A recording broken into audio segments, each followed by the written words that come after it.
वहां एक जवान शहजादा घोड़ा चला रहा था, रैयान। उसने आयरा को देखा। Are you okay? तुम बहुत थकी हुई लग रही हो। आयरा ने डर की वजह से अपने पावर्स छुपाए।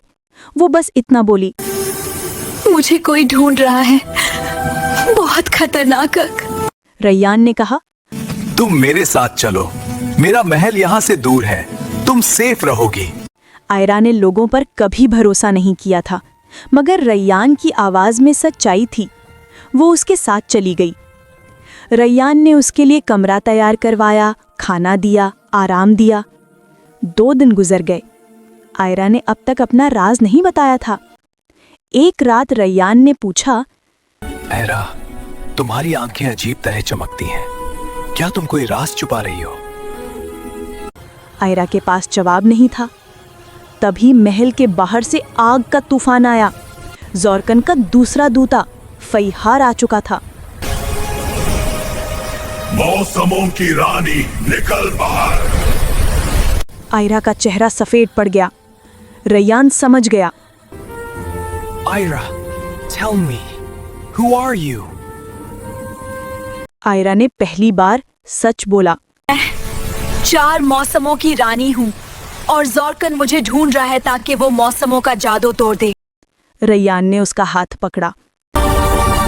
आयरा, मैं तुम्हारी मदद करूंगा, तुम अकेली नहीं हो।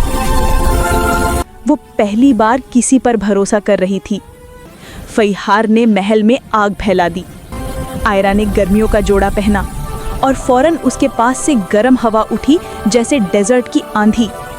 लेकिन ये जोड़ा सबसे खतरनाक था। आयरा ने एक लम्हा सोचे बगैर कहा, आग, मेरी दुश्मन को रोको। आयरा ने हाथ उठाया। फैहार की फ्लेम चिंगारियां उलटकर उसी पर पलट गईं। एक जोर का धमाका हुआ और फैहार राख बनकर हवा में उड़ गया। रैयान ने आयरा को देखा। आयरा, ये ताकत, ये खूबसूरती, ये सब बहुत अलग है। आयरा को पहली बार किसी की आंखों में डर नहीं, इज्जत और मोहब्बत नजर आई। अगली रात आयरा और रैयान ने जंगल में पनाह ली। बारिश हो रही थी। रैयान ने हल्का सा मुस्कुराते हुए पूछा, आयरा, अगर तुम चाहो तो ये बिजली रोक सकती हो।